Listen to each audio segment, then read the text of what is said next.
Hey Amarillo, I'm Skylar Gallup, and you're listening to Hey Amarillo, the interview podcast featuring some of the most interesting people and stories of Amarillo, Texas. We record every week at Amarillo College's Innovation Outpost. The I.O. supports education, workforce development, and industry growth by inspiring and facilitating innovation in the Texas Panhandle. Today's guest is Will Masters. Will is a really cool outdoorsman who not only enjoys being outside, but knows what he's talking about and works to preserve the health of our area's outdoor spaces, specifically our water resources. Will works in multiple capacities to do this, and I really enjoyed not only learning how he does this work, but why, and the bigger picture lessons he and his colleagues have learned around making sustainable change. Here's Will. Will Masters, welcome to the Hey Amarillo podcast. Thanks so much for being here. My pleasure. Yeah, I would note, because if you live in the Panhandle, we are always happy for the rain, but we're the morning after a beautiful rainy day. I know you maybe enjoy that a little bit more than everybody else. Yeah, I do. And I get to. Like, it's been an awesome year to spend a lot of time outside. Like, I get out there, I get like drunk on the beauty. And like, it really is beautiful right now. It is a gorgeous time. Well, we'll get much more into that as we continue the conversation. The first thing I like to ask, though, is how did you come to be here today? So what is your sort of origin story with this place that we all call home?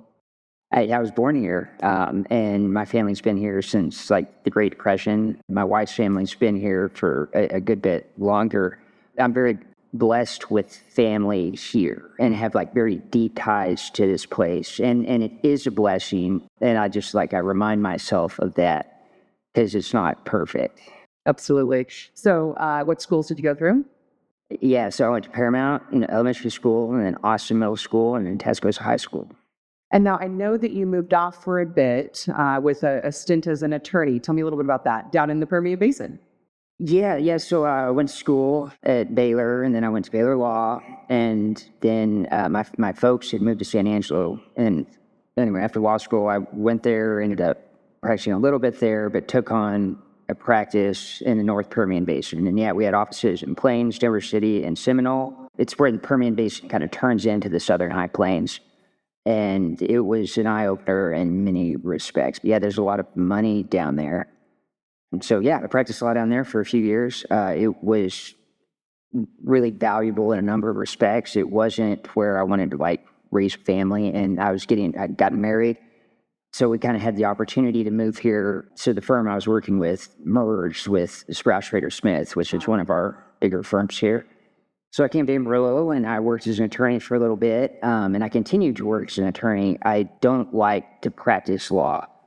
What kind of law did you practice down by Seminole? Yeah, so in the Permian Basin, we did like everything.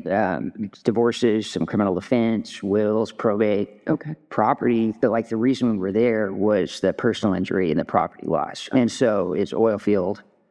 There were explosions and things like that. Yeah, that was how the firm made money. So interesting.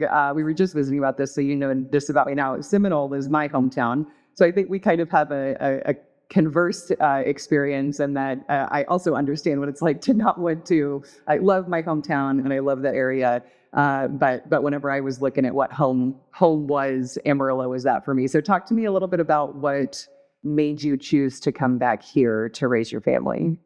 It was a choice, I suppose, but the answer is family. We have family here, and my parents have moved back here since. My wife's parents live here. Yeah, we just got a lot of family here, and it's like I try not to, like, I don't know, I just feel like we're stuck here. You know, it's like where I was born here, and like we have these really deep ties here, and it's good, and that's why we're here. I don't know, it's just, I don't feel like it was a choice so much as this is where I live. Mm-hmm. And if I want to raise a family, yeah, it's just home. And raising a family, I think it really does, I guess, get deep. So yeah, it just wasn't a choice. It was like, this is where we're going to do it. And my wife is a strong lady, and yeah, she had some say in what happened also. A little bit of say, I'm sure, yeah. So I'm curious, to hear the way that you characterize living in Amarillo as like not a choice, and I may be putting words in your mouth, so if this isn't the right track, please let me know. The way that I know you now is in your work, really, really cool work to improve and promote the health of our outdoor spaces. And so is it some sort of a sentiment with you of like, okay, like, well, if we're stuck here, maybe you'll do what you can to make the best and improve this place that your family's going to live in? Yes. So tell me, talk to me about Ogallala and all of that stuff. It's so interesting. Cool. So yeah, like growing up, my dad, like what we did together was hunt and fish. And just, I mean, my earliest memories were in the outdoors, hunting and fishing and kicking around the swamp and swimming in the creeks and chasing cows and getting chased by cows and just like in the outdoors. And it was just my formative years. And that's true for like my siblings as well. And so my little brother's like an environmentalist and filmmaker. And we had this like unique childhood where we saw different parts of the Texas Panhandle because of my dad's relationships to different farms and ranches. And it's awesome. And so like so much of this landscape is private and it's disconnected. Like there's all of these like really awesome places. And if it was in a park or something, like everybody would know about it and we'd be talking about it, like it'd be famous. Powder Canyon. Yeah. He did Powder Canyon, exactly. But they're on private property. And so like they're largely unacknowledged, unknown, have different names, and there's just not a tie between our community and most of this landscape. Because I was privileged, that was not the case for me. And so I got to play out on some of these places. I've gotten to see some like really, just really cool properties. And over the same like period of time, like my lifetime, the landscape is visibly different. There's a lot of industrial development and it's just a lot drier. Like it was, the country that I remember was dry, but it was also like full of life and there was some water and it just keeps getting worse. Yeah. So I started to, it's like, let's make the most of it or whatever. Like, what can we do different? I think your point about so much of the land being private and that our population is removed from that is extremely valid. And I think about, anytime people just say like, oh, there's a bunch of nothing out here. And I'm like, no, that's really not the case. But to an outsider or to someone that doesn't have, access to those private lands, I think we think that if you're not in Paladuro Canyon State Park, it's just flat, open grassland. And that's really not the case. And it's a lot of the stuff that you're working on. Yeah, there's a lot of value that's out in that landscape, and that value is not appreciated or realized. And the value doesn't count in our existing economic system. And so, like, despite the fact that there's all this cultural heritage and archaeology sites and aesthetic value and recreational value, biodiversity value, ecosystem function value, none of that matters because they can get money right now by surface mining, or by selling the groundwater rights, by doing a number of different things. It seems, though, in the last couple of years, there's been a push, though, to open up some more land to access, Crossbar, and I think about like Maris, which is a public, but what do you think of that? Is that a trend that you see, or you think those are two little one-offs, or do you see maybe more of a push to make our lands more accessible to the public? I see it in like in generational kind of terms. And so I remember my dad grumbling because my granddad, like to him, land was just something to like farm. So he would like acquire property, knock everything down, plow it under and farm something. And my dad would grumble because there's a lot of wildlife and he really likes to hunt. And so, we also need to acknowledge his hunting interest. Mm-hmm. And then a difference I think kind of I have with like my dad is like, they're like burrs and salamanders and bugs and flowers and there's a whole lot of other stuff. He's like, hunting's great, but so are all of these other interests or aspects. Mm-hmm. And I think people do like appreciate those, but there's not a lot of agency. And so again, we get back to like this economic system. We're not protecting the caterpillars for farms or water rights or exactly. Or appreciating even. Yeah, exactly. Like what caterpillars? Yeah. There's no caterpillars here because there's this like myth. It's not necessarily a myth. And so like landowners, for example, don't want to know if there's endangered species on this property. Right. Because that compromises their ability to develop it. Right. Yeah. And so we had these like disincentives against letting the public exercise an interest in the landscape. And I think that's like most tangible or direct in the case of groundwater, because we have this clear and compelling public interest in having clean water out there to sustain us. And that public interest doesn't come into, it's just not even factored, because we have this really complicated and largely dysfunctional system of interest. It's just we could spend this whole time talking about groundwater law in Texas, and you would not be any clearer on it now than you were. It's a mess, and it's a mess on purpose. And so, just that the property has become instrumentalized, and we are divorced from it. And so we have no sense of place, and I think that's a fatal defect. I think that's what we have to overcome. Another really unique aspect of this place is a pretty total disconnection from the culture that was here before the late 1800s. And so there is no indigenous presence. There are no indigenous land holdings. There's Panhandle Plains Historical Museum, which is great, but that's a whole other story. Right. So there's this total divorce from the land that we live in, and from the history of the people that lived in that land.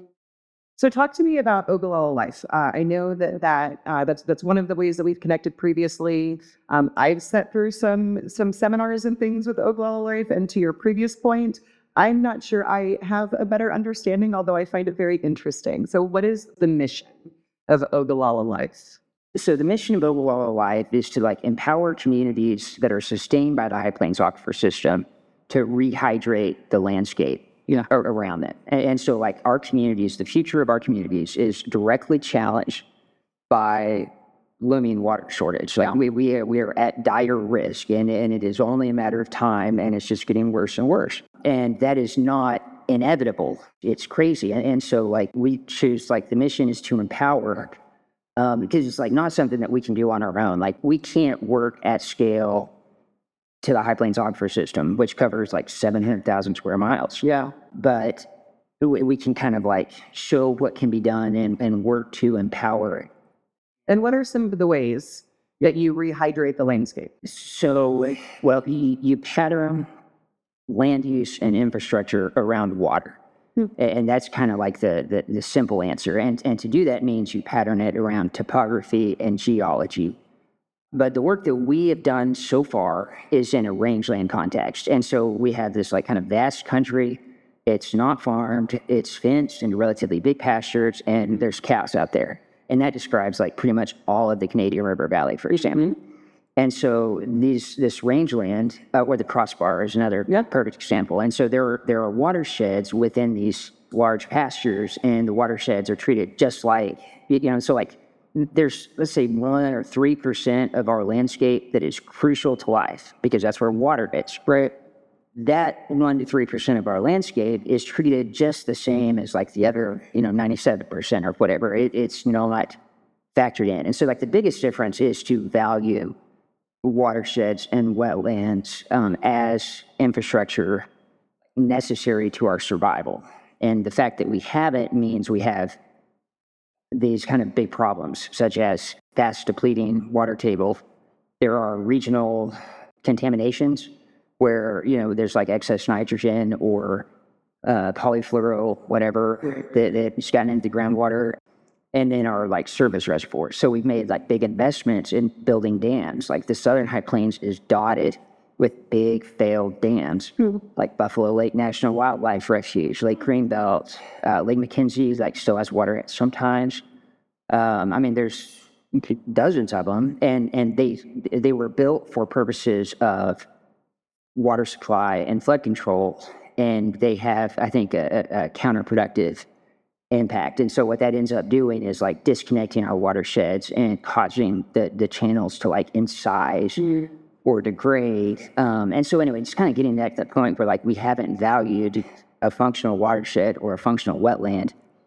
And if we do, we can achieve a whole lot at relatively low cost.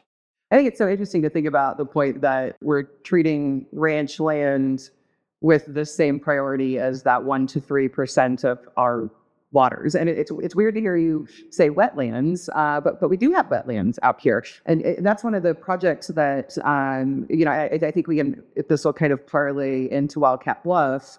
But one of the things that I learned from you guys was the work that you guys are doing to, and you'll have to help me remember the verbiage around it, but to counter the arroyo, the way that the rivers, when the floods occur, the way that they, dig those super deep trenches, and how unhealthy that is, that you'd really like to see the water kind of pan out and have a much wider, and you're like doing it with Christmas trees. Yeah. Like beavers, right? It was so interesting. Explain that, please. So that's the process of incision. And so, like, if and when the runoff gets concentrated, it has a really strong erosive force. If it's spread out, it doesn't do anything. And so there's like this negative feedback loop, negative in the sense that it is not good for the land, where once a creek starts to degrade, if that's allowed to continue, it gets more and more incised, meaning the runoff kind of gets concentrated in these little small gullies. If you live out here, you've seen exactly what I'm talking about. And it's like there's like a big ditch, and it's sometimes deeper than it is wide, and there's water at the bottom sometimes. And some of them, there's water at the bottom all of the time. And that is like an unhealthy watershed. And so what that means is whenever we do get a lot of stormwater, or like we get a lot of rain, or we have a lot of runoff from like developed surfaces, that water kind of like flashes through the landscape. I mean, just it's here and then it's gone, and there's like no benefit. And if you've been here for a number of years, you've seen this country whenever it's really wet, and you've seen some like flooding. And we're talking like serious volumes of water. I mean, there's like these immense volumes of water that flash through the landscape. They carry all kinds of like sediments and muck and nutrients. And that stuff washes down to our reservoirs, like Buffalo Lake National Wildlife Refuge and like Lake Meredith. Mm-hmm. And so in our reservoirs, like we have these problems of sedimentation, of too much nitrogen or nutrient pollution. Because it's just washing through. That's right. We're just like letting it wash down. And in fact, like our stormwater utilities, like that's their job. And so we get kind of back to this like separation of interests. And so like the stormwater utilities job is to get rid of the water as fast as possible so that it doesn't cause flood damage. And then we have this kind of like whole other separate body and planning process that's worried about water supply.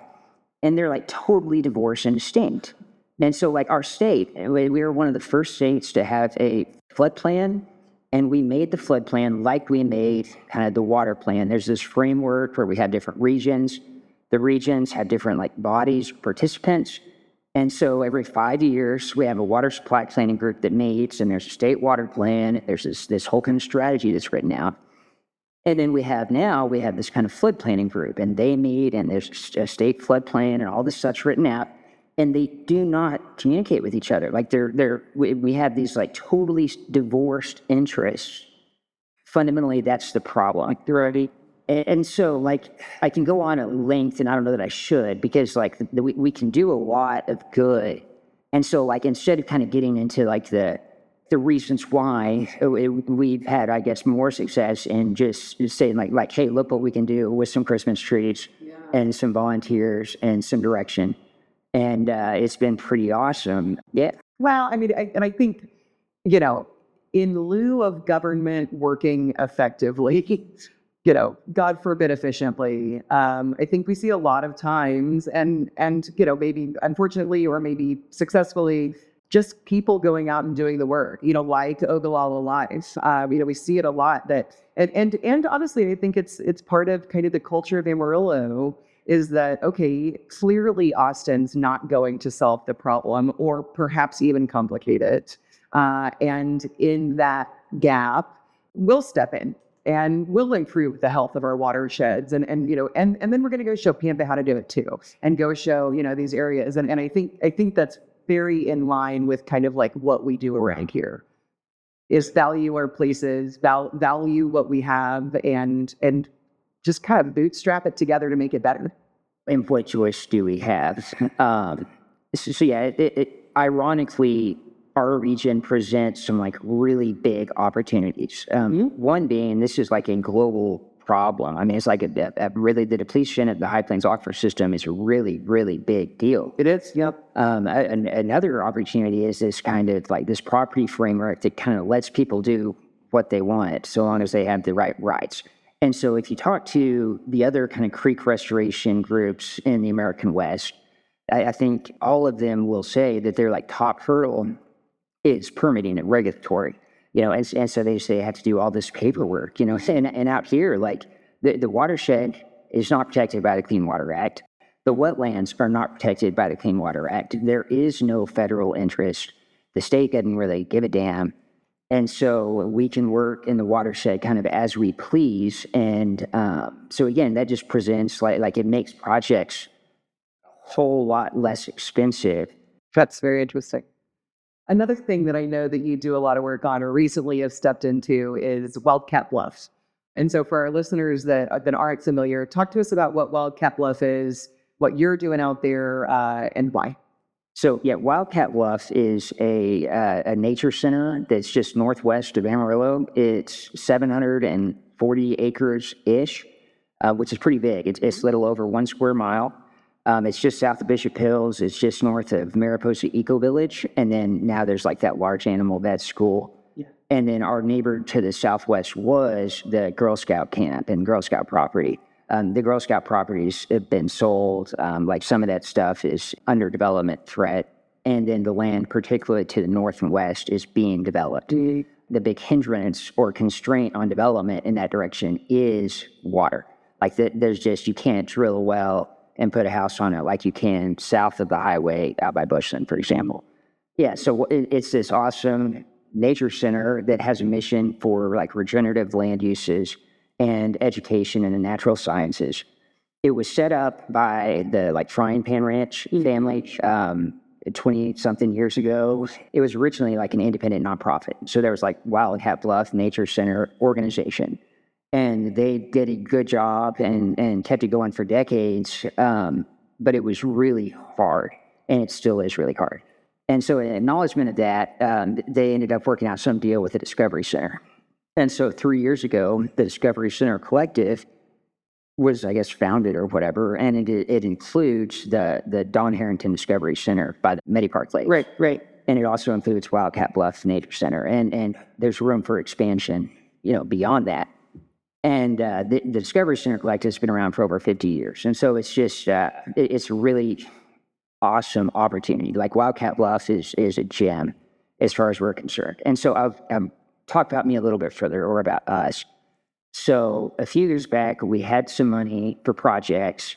And what we did was we did a bunch of work on the Kritzer Ranch, which is just north of Amarillo, north of the Canadian River. And this is you independently? Wasn't me independently. It was Ogallala. Ogallala, yep, was doing some projects. So what was the work you were doing on the Kritzer Ranch? That was like our pilot or our first year. And so it was kind of the same stuff. We're like building natural infrastructure and dry laid streams within that private rangeland context. And that's really because that was the opportunity that was accessible to us.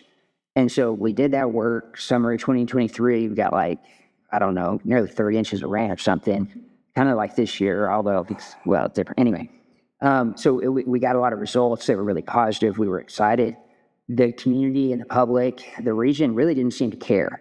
And it was just becoming increasingly apparent that there has to be a public interest in this. And so if we're going to be investing public funds, I mean, it was private money, it was nonprofit money, but if we're going to be putting it, for public good, there has to be a public connection. Like we have to rebuild this relationship between the people that live here and the watersheds and their proximity.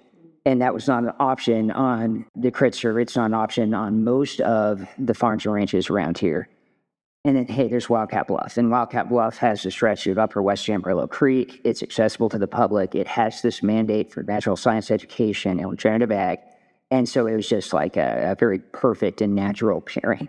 And so we started working, we being Ogallala Life, started working at Wildcat Bluff 2 years ago. We did a bunch of work in the creek. We got some rain last year and some results.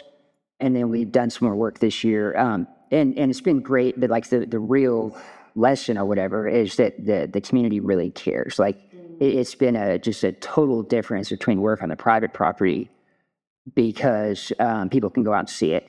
And we can have we can have field days. We have this mandate for education. There's a bunch of awesome young people at the Discovery Center that take young people out into the dryland woods and show them around. And it's just the problem that we started working on. We learn more about it. And I think that the lesson being that it's all about that public interest in the landscape around us. And so our community is we are in a position where we are disenfranchised. We don't have agency to work on the watersheds and wetlands in our region. Right. But we must recover that agency if we want to live here for 10 more years, for 20, 30 more years, whatever. If we want to have a future here, we have to recover agency to exercise our common interest in the health of the landscape. And if we don't, this landscape will be sacrificed, kind of like parts of the Permian Basin. I think it's so interesting to think about the lesson that you guys learned, that you do have a high level of privilege.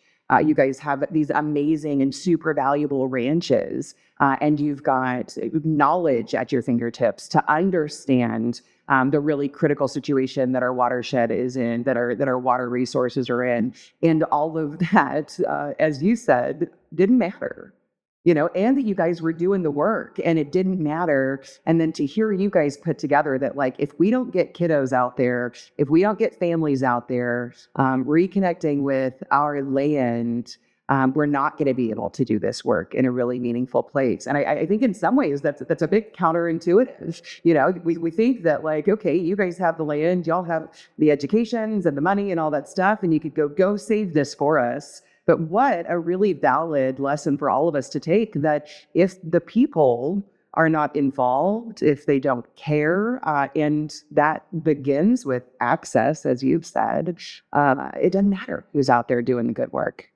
I'm glad you see it that way. And I would say, I don't have a big ranch, but those that we work with are privileged, and they're as privileged as it gets. And it's my friends, my buddies with big ranches, whatever, there's a lot of good intentions, but they can't just make decisions to take action without getting a check in return, because it's not just theirs. We have these banks involved. We have these other family interests involved. So again, we have these abstracted decision-making bodies for the landscape, and that serves to disconnect our communities. And so there's this grand question or challenge that looms, and that is how do our communities recover agency to the landscape that sustains us? And so we've made a really strong start. We've got demonstrations. There's a lot we can do. It doesn't cost much. Yeah. If you've got a project, go do it, and we'd love to help. And this grand question looms. And I'm afraid it's ultimately kind of a political question, but I'm also putting my lawyer hat on, water is politics, water is power, of course it is. And so, yeah, there's this grand question, and that is what kind of future community do we want to have? And if we continue doing what we're doing, it's going to be just really bad. Right. Yeah, we can't continue to do what we do. And infrastructure is a really easy example. So at the last city council meeting, they're talking about our wastewater facility, our wastewater treatment plants. And apparently, at least, so the one by River Road and the one by Hollywood Road, need to be replaced.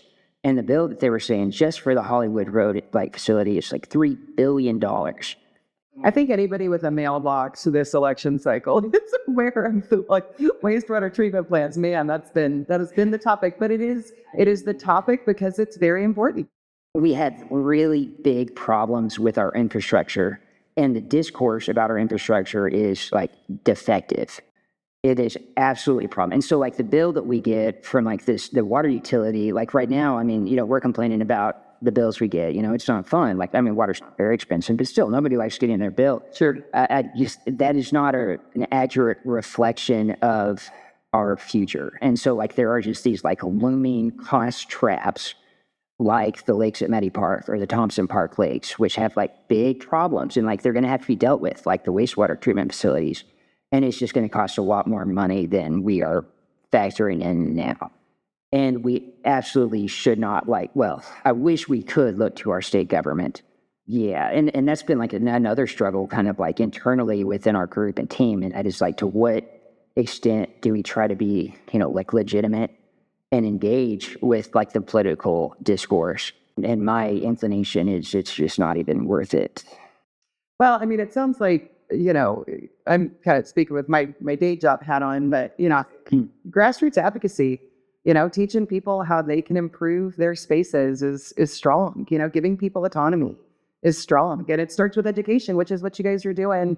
I love seeing the pictures of you guys field day. Y'all are bringing like elementary students out. That connection, that love and appreciation and education starting that young, those are, as best we can hope, our water advocates in the future. It has been awesome. And I think that's funny because we have gotten to take out a bunch of guided hikes with elementary school students. We always walk by the West Amarillo Creek.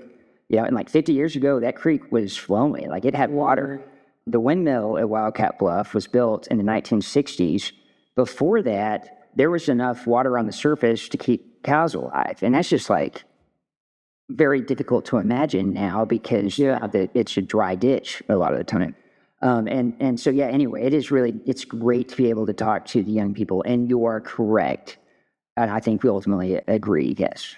And I think, for our listeners, if you've not been out there, like just to say it, it's beautiful. My kiddos and I, go out there every once in a while. And I think it's funny because it's really pretty close to town, and you go out there and there's like really not a lot of direction. Like, you can just kind of like get out of your car and go walk. And it's got some beautiful topography and cows. And it's a little, and my family and I are pretty outdoorsy. But it's a little bit unnerving at first, where you're like, I can just walk around these cows, and this is like totally fun. But it's a beautiful place. If you've not been, I also think that you can parlay your Discovery Center membership. It is like rangeland. It has been a ranch. The cows were removed about 2 years ago. So right now there is no livestock. As a Discovery Center, it's just really awesome because we get to engage with regional experts. And there is a lot of regional expertise about like fire management and even like our woodlands. There's like a forest ecologist in Amarillo that works for the Forest Service. It's like, so we get to tap a lot of resources and expertise. That's another kind of reminder of that interest in the public connection. Like so long as it's like this public interest, people want to work this. Like they want to engage. It's just been awesome. If someone is interested, how do you plug into this work? Cool. Well, so in Wildcat Bluff, like to plug in, go out there. And so that is like I just want to reiterate that, like absolutely right. Yeah, go out there. Now, if you're interested in engaging with like landscape rehydration, kind of, or like water infrastructure on a more general level, contact me. Or there's a thing on our website, which is ogallala.life. And submit that form. Awesome. Yeah. And I want to talk to people. So, well, it's good work. Thank you. It is very gratifying. Does your marketing feel like a shot in the dark? Are your social media posts getting lost in the scroll? Unlock your business's potential with SKP Creative. They know your audience and design posts that reflect your brand and drive real engagement. From scroll-stopping social media content to powerful traditional marketing, graphic design, and website development, SKP Creative covers it all. Are you ready to elevate your feed and turn your marketing into a success story? Visit skpcreative.com today. Okay, I'm back with Will Masters. Will, this is the part of the show I call 8 Straight. I'm going to ask you 8 questions. As my guest, you can answer those in as much detail as you'd like. So, are you ready for 8 Straight? I am. Wonderful. First off, when you think of Amarillo 10 years from now, what do you hope for? I hope for a community that has like active young people, where people are free and enthusiastic to speak out and advocate for a future. We got more parks, we have more trees, we have more pedestrians, more bicycles. And we've started to tackle this like looming water crisis that's been kind of hanging over our heads for our entire lives. Yeah, for sure. Other than wind, what does this area have too much of? I think it has too much like parking lots and empty buildings. And so like whenever I was driving here, driving from my house to downtown, I swear like a third of the buildings I pass are empty. And then we have these like huge spanning parking lots, and they're just not actively used. And so there's just a lot of developed properties that are derelict. And I think that's a really big problem. Yeah, and to our previous conversation, I bet not super healthy for runoff. Yeah, no, absolutely. It's not good for it. It's not good for that. It's also not good for like our like mental health and our relationships. Yeah. What does this area then not have enough of? Pride. Yeah, pride in our place. And so I think that this, it's like the young, ambitious ones want to leave. And many of the successful ones here are successful because they have like mined or degraded our place. Yeah, there's just not enough pride in our place here on Southern Plains. Yeah, pride in the place that it is, perhaps. Yeah, absolutely. And place it can be. Not, it's like we're not doomed unless we doom ourselves. Yeah. Well, what is your favorite local neighborhood? Bittens. Yes, it's diverse. We've got a lot of old houses, a lot of really old trees. I really like the trees, the elms, the catalpas. Yeah. And you're raising your kids there? That's right. Yeah, and we really like the schools. Like we've had a really good experience at Bivens Elementary. It's kind of like despite all of the challenges that our public schools are facing. Yeah. Yeah. I think your neighborhood is so important to our quality of lives as adults, but the way we raise our kids, the way we're able to raise our kids in them. Yeah, it's awesome. I mean, like we know all our neighbors. And so like a few weeks ago, we were out of town and it was when like the tornado sirens were going on. Yes. And our dog got out and just, my family was very upset. And it was just, there were like dozens of our neighbors and our friends out there looking, and we ended up finding the dog. But it was just like really, it was, sad and traumatic, but it was also just a kind of really solid reminder that we are a part of a community and we are loved. Oh, well, I'm glad you found the dog. Yeah, me too, Lady. I've met Lady. I know that you guys love that dog. What's your favorite local restaurant? Current favorite one, it's like a new Indian food place, and it is on Paramount. And Paramount, I think, turns into Olson near 34th, and it is really good. It's got a buffet for lunch, and it's called Sui, S-U-I. Sui. And I hate saying that because, I really like the Indian oven, too. Right. And I'm a loyal customer. But Sui's got more spice. Oh, okay. Well, I think good food begets good food. Sure. Water begets water. Well, there you go. Yeah. Thank you. How do you describe Amarillo to people outside of the area? Yeah, I see. It depends on who I'm talking to. I think I tend to describe our landscape more than our community. And it's beautiful and it's vast, and it's, like the home of, like Billy the Kid and Quantum Parker and all these like kind of Old West mythology. And I think kind of can describe it as a little like backwards sometimes. And we've got some political messes, and we've got some really big infrastructure messes, and we've got some issues dealing with our state government. But yeah, I'm proud of Amarillo. What's the most underrated aspect of living here? The outdoors. Yeah, absolutely. And that's just, there's like all these, like these beautiful places that are like really not far from town. We have Powder Canyon. Powder Canyon's awesome. It's underrated. But there's also, Lake Meredith's awesome. The Canadian River, that's my answer. Yeah. So the Canadian River, upstream from Lake Meredith, it's like a beach. And so, we go out there, we take our shoes off, we can walk for like a mile up or downstream, barefoot, you're not going to step on anything. It is just beautiful. It's like a beach. And our family loves it. We have a great time. It is a well-known off-road vehicle destination. And so it's kind of like, I think, overrated in that respect, but really underrated by, people that think Amarillo has nothing to offer in terms of outdoor recreation. The tricky thing about something being underrated is if you are one of the people that appropriately rates it, you don't mind if everybody else underrates it, because you still want to be able to go and kick your shoes off at the Canadian River and not step on somebody else's trash.